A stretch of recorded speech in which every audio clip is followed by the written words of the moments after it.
Welcome to the Weird Gig Podcast. I'm your host, Kara Kesselring. On today's episode of the Weird Gig Podcast, Omaha's premier jazz, R&B, and blues Hammond organist, Mitch Towne. Mitch shares his stories of gigs that are almost awesome, the Omaha music scene, and my best homemade wedding gift.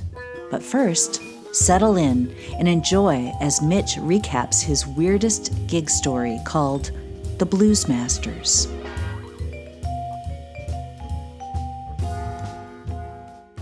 For this story, I'm leaving all the names in. They're a matter of public record, as you'll find out later. One day, I get a phone call from the late great Brad Cordell, a Midwest blues legend who I'd played with many times throughout the years. Brad says, "You're going to get a call from this guy Tim Tucker about a show he's putting together." I tell him thanks, and a few minutes later, I get a call from Tim. He gives me this giant pitch about how he has a band called the Blues Masters that features the famous Eric Gales on guitar, Mickey Thomas, the lead singer from Starship, Chicago blues legend Otis Taylor, and drummer Ainsley Dunbar, who played with the likes of Journey and Frank Zappa. Tim says they have the #1 blues album in the world. I'm not sure what measure he was using for that claim. He's putting together a big show in the Haymarket in Lincoln. The Haymarket is a little section of town where they sometimes have shows and there's shops and restaurants. This show is going to feature the Blues Masters, of course, along with the Allman Brothers, Leon Russell, and Elvin Bishop. The whole thing is going to be emceed by Mick Fleetwood. Yeah, that Mick Fleetwood. He asked me if I'm available to play keys with the Blues Masters. I tell him I'm free for that date, and he says he will send me the material. At that point, I call Brad back. "So, is this guy full of shit?" Brad says, "Well, kinda, but he also gets stuff done." I said, "So the gig is legit?" And Brad says, "Yeah, I think so." A couple weeks later, I get an email from Tim with a link to the tunes. It was all pretty basic blues stuff, with the exception of 2 Tickets to Paradise. For some reason, we were going to do an Eddie Money tune with the lead singer from Starship, yet we weren't going to do any Starship stuff. Since the tunes weren't that hard, I listened through them and didn't really think much about the show because it wasn't for another month or so. The week of the show, Tim calls me and tells me we're going to get together the night before the gig for a rehearsal and sound check on the stage. I thought that was odd for a gig in the Haymarket, but I said okay. On Thursday afternoon, the gig was on Friday, I drove down to Lincoln. As I got close, I started to wonder where exactly in the Haymarket they were going to set up a stage that was going to be up for 2 days, and that would be large enough for multiple bands, including the Allman Brothers. I literally had barely put any thought into this gig, not because I thought it was beneath me or anything like that, but, well, I'm not sure why. I just didn't. So, as I get close to Lincoln, I decide to check the email Tim had sent with the details of the gig. It wasn't in the Haymarket. It was at Haymarket Park, the baseball stadium where the Nebraska Cornhuskers play baseball. I pull up to the stadium, and sure enough, there was a full concert setup. Staging, lights, sound, etc. The full Monty. I park, and I wander onto the stage, looking for anyone who seemed like they might be in charge. That's when I meet Tim. Tim is a large dude in shorts and a Tommy Bahama shirt and a ball cap. He has an amp and a guitar setup that is some of the highest-end boutique gear there is.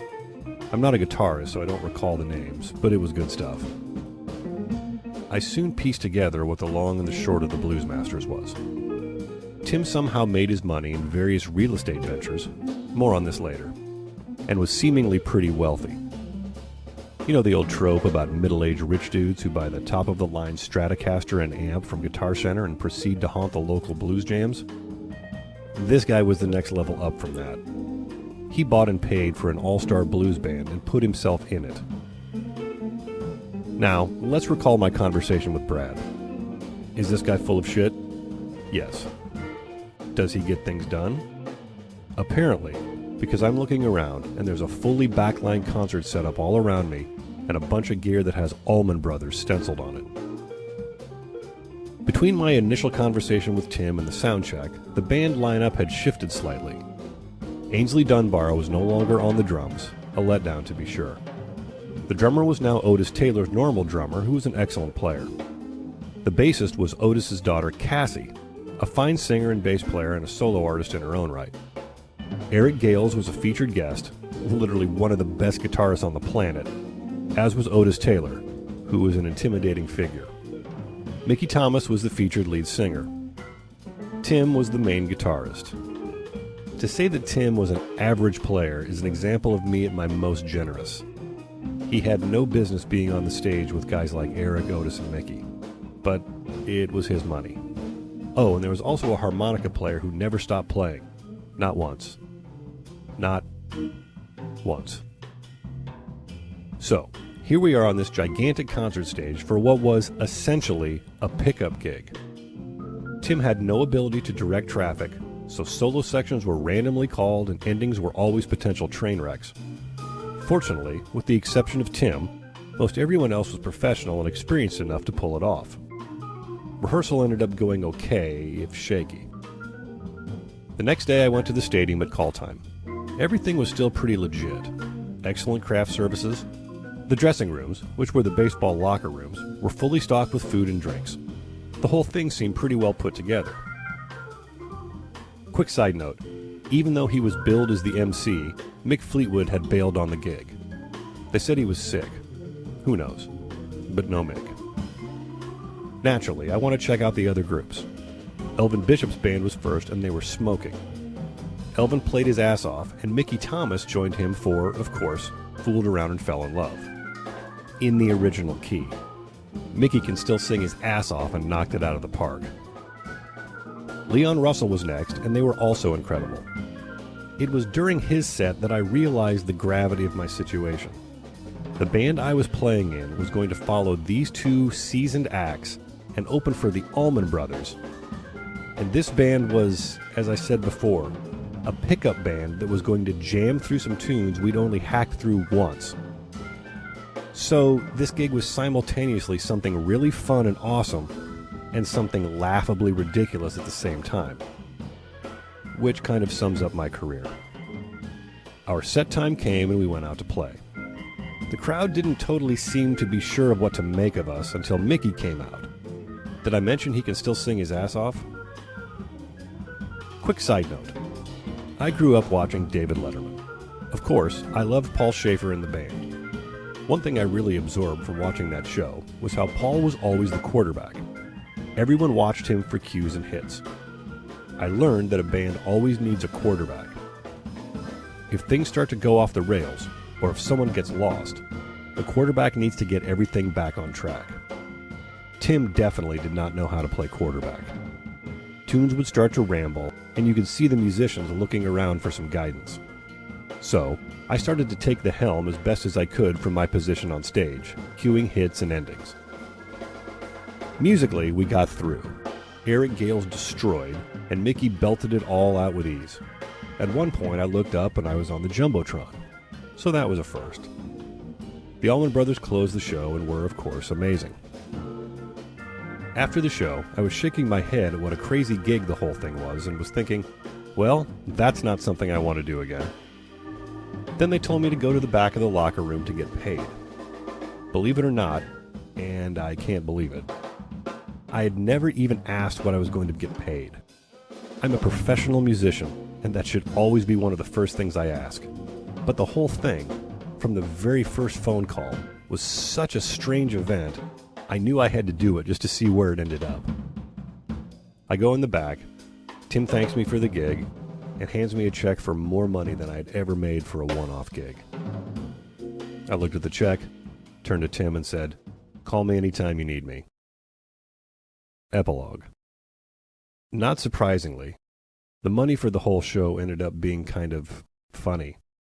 And the rumor is that there was a gun pulled by some of the Allman Brothers' management when the numbers didn't meet what they were expecting. A couple months later, this article appeared in the Denver Post. Colorado group sues the University of Lincoln. The organizers of a blues concert held last summer at Lincoln's Haymarket Park are suing a Lincoln-based minor league baseball team, the University of Nebraska at Lincoln, and its baseball stadium for fraud and breach of contract.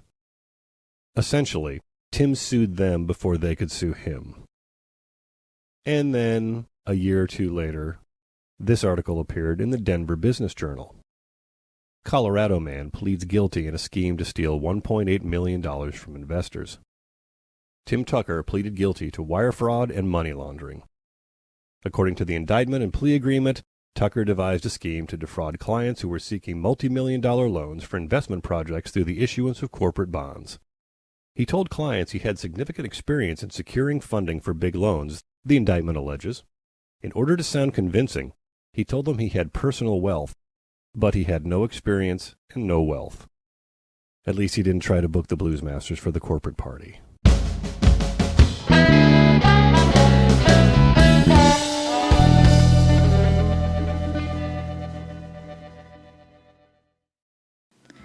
We'll be right back with more from Mitch Towne.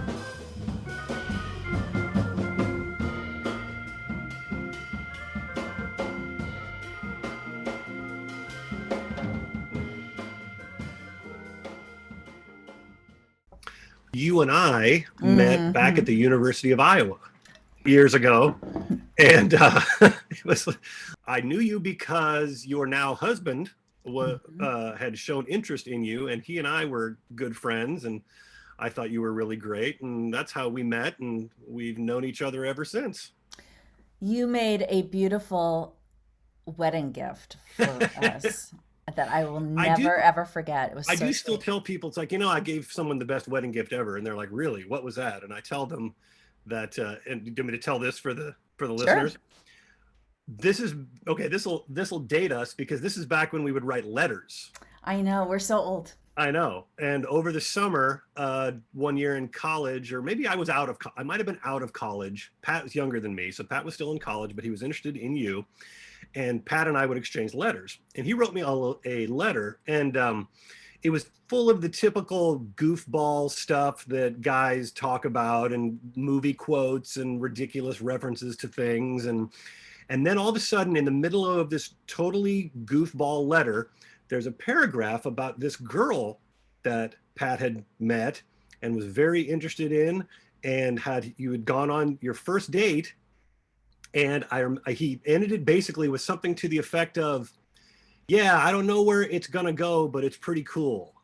And then right on to something else dumb. Something like a movie quote or a Dennis Miller quote. We loved the Dennis Miller White Album back then, and we're always quoting that, or George Carlin or something. But for some reason, I kept that letter.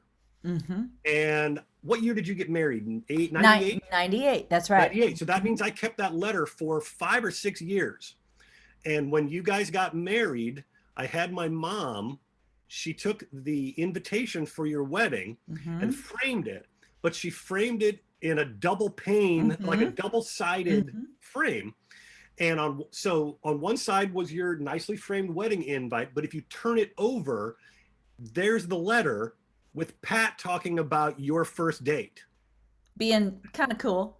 Yeah, but he was so excited about you, and it's like, here, I've got proof that Pat's always loved you. You know what I mean? It's like, here it is. So, it was the sweetest gift. I remember telling you guys, open this by yourselves. Don't open this to anybody else, because it had some off-color stuff in it because of the letter. And you guys were like, okay. I'm like, don't worry, it's not anything weird. Just open it by yourselves later.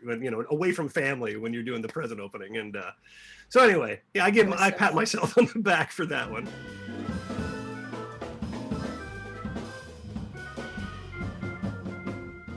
Give us a little setup about the Blues Masters. Like I said at one point in the telling of the story, it's like there's always these gigs that we do that I think of as almost awesome, like almost famous, but this was almost awesome. I like that.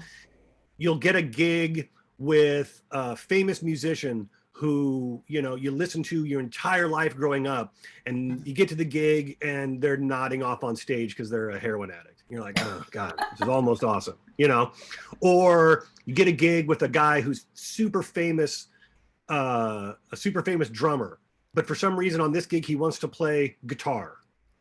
And, you know, you're like, okay, I guess I'm still playing with musician X, but it's not, you know, there's all these, and this gig was really, and as I told you in the story, it sort of developed in front of my eyes because I didn't really pay much attention to it.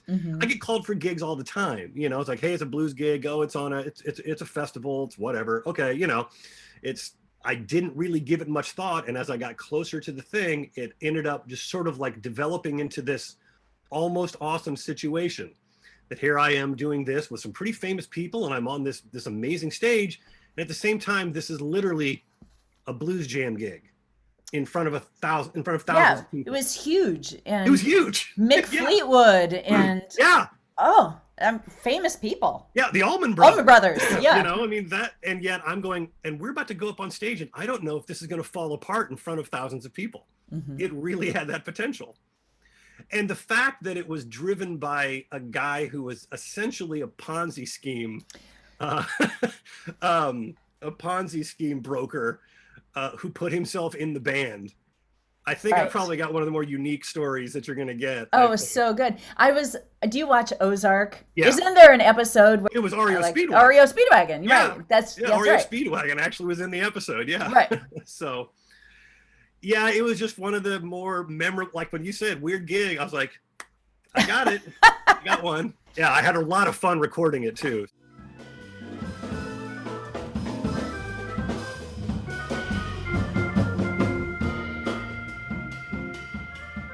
The hardest thing for me in the last year has been that, you know, I play music to play with other people. Right. I'm not a solo artist. The reason that I do this is, and it took me a while to kind of realize this about myself. You know, it's like some people just, they're going to be a solo person and they're going to write their own songs and they're doing this because this is what they do. For me, it's what happens on stage. For me, it's playing with other people. I practice in order to be ready for those moments. Right. So when the lockdowns happen and all of a sudden everything is wiped off the books, it was hard. I was like, I would go through spurts of, now I'm going to finally have time to get some of this stuff together that I don't normally have time to work on because I'm learning material. You know, I'm learning a lot of hard stuff for whatever artists are coming through. And so I got to spend my shed time on those tunes. And I didn't have time to work on this diminished thing that I've always wanted to work into my playing or whatever. So it's like, I've got time to work on that stuff. After about a week and a half or so, it just got harder and harder to do that, when realizing that I'm sparked by even the possibilities of getting up with somebody. You know, it's like when you have gigs on the books that are set in stone, then there's always the possibilities. Well, this one guy said that maybe he'll have me come out and do this. And then there's, you know, you live, those things kind of keep you going. It's like, I might get to go play with this guy. And so I might do this. And it's like, when everything is wiped off the books, it's just like, it's hard. And it's also very hard for us, Kara, I think, to let ourselves be that way, because I always feel like, well, real musicians are still shedding 8 hours a day, you know? And then when you actually see people post on Facebook, people who you respect and people that you look up to saying, I'm just having trouble getting motivated, I haven't practiced in a week, you're like, oh, thank God. It's not just me. Well, I'm not just a personal failure. Right.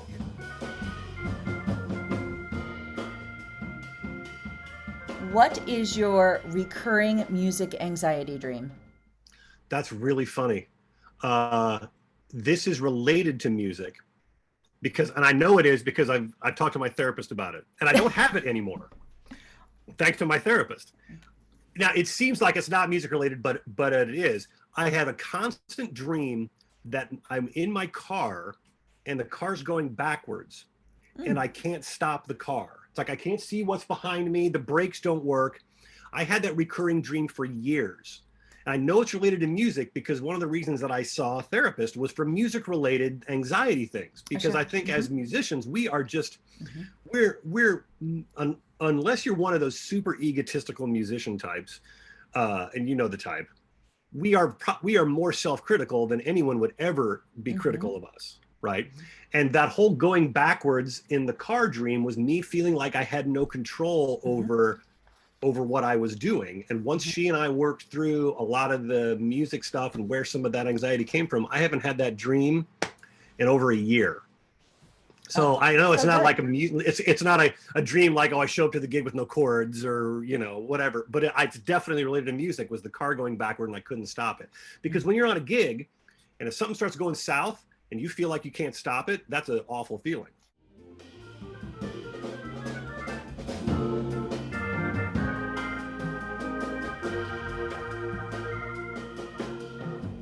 I was on a gig once with a lead singer who I referenced Brad Cordell in my story, who was a fabulous blues singer. I kind of got my start right out of college in the Omaha scene with Brad Cordell. He was this big singer, and I mean, when I say big, I mean like 350 if he was 100 pounds. You know what I mean? Big dude. He was like the Pavarotti of blues.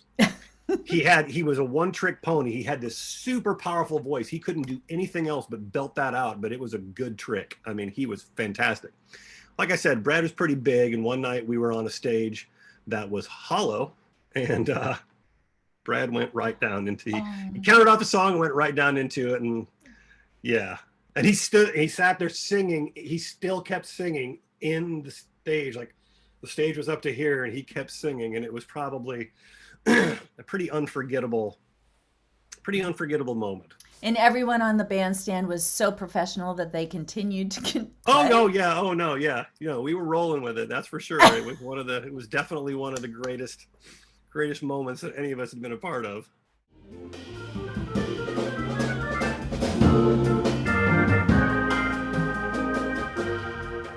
When I was in that band with Brad, it was called the Jailbreakers. We were on this is back in the day when bands toured playing lounges.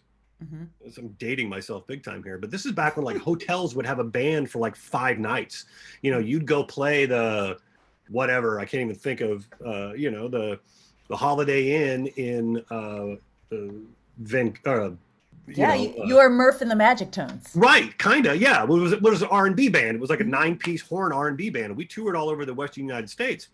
And we had an agent out of Minneapolis that was called GMA, the Good Music Agency, which we called it the Good Mileage Agency, because they would just route you.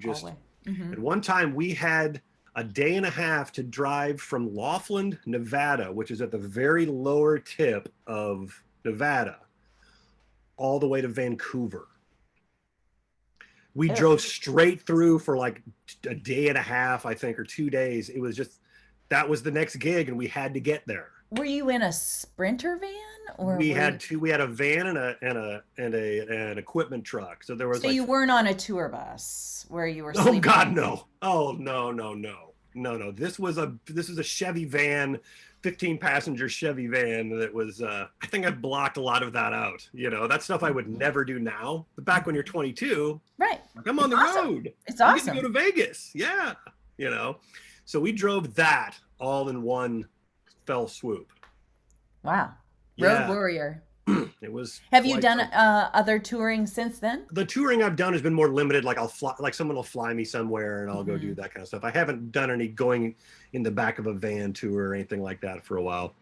I really want to do some more touring, but I kind of want to do it on my own terms. I don't like to be dependent on anybody else. I love driving throughout the Midwest and traveling to Kansas City and to Chicago and to Minneapolis to play shows and that kind of stuff. I'm on my own time. I'm on my own thing. That's what I love. I love to be on the road alone, oddly. I can listen to whatever podcasts I want. What's your favorite podcast right now? This guy's name is Dan Carlin, and he does these incredible deep dives into historical subjects, and he will do multiple episodes on a particular subject. So for instance, he'll do 5 episodes on World War I, and each episode is like 4 hours long. And you wouldn't think, like, how can you listen to all that? But he has this engaging voice. What if I told you that, you know, that kind of thing. All of a sudden you're like, I'm in. I'm listening to this for the next 12 hours, you know? So hardcore history is what a lot of musicians, I mean, most musicians I've talked to are like, oh, I love Dan Carlin. It's like, that's a great one to just for the road trip kind of stuff. And there's another one I like called How Did This Get Made, which is a movie podcast with Paul Scheer and Jason Mantzoukas and June Diane Raphael. I love that one. So when I need a break from the history, I'll turn that one on.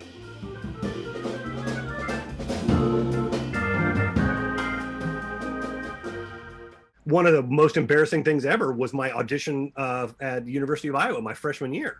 Oh, mine was terrible. I'm amazed that I got into music school. That's what we dug up in therapy. Was my initial jazz band audition my freshman year of college.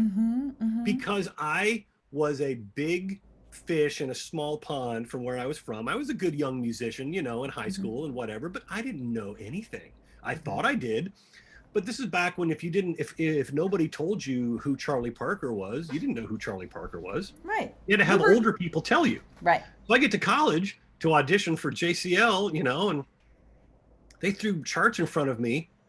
I had no idea what to do. And my entire psyche that had built up for 18 years as a kid came crashing down in Voxman Hall. Your high school was fairly small, right? Very small. Small town. Yeah. Small I made Iowa All-State jazz band and stuff. But Sure. what does that mean back then? It's like, I thought that just made me think I was good. And I got to college and realized I don't even know how to read a chart, Right. And so that was something that we dug up in therapy many years later, and I sort of expunged it finally. It's like ever since then, I was still that kid, no matter how many gigs I had done for all those years since then, no matter who I played with, no matter how much better I got, I was still that 18-year-old kid that could fall apart at any second. I've had a few opportunities come through, and here's the thing, I'm in Omaha.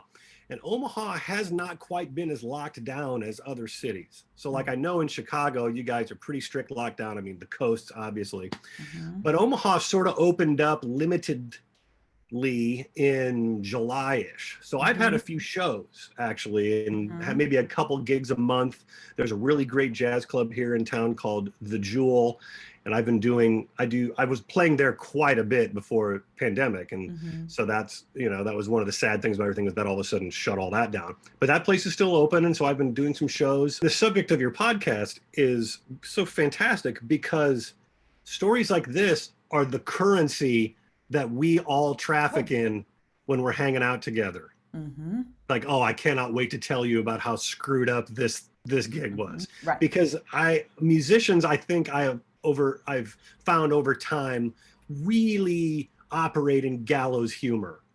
I mean, because we've all had those awful society gigs that are, 9 hours long, and it's you're either going to drink yourself out of consciousness or you're going to laugh.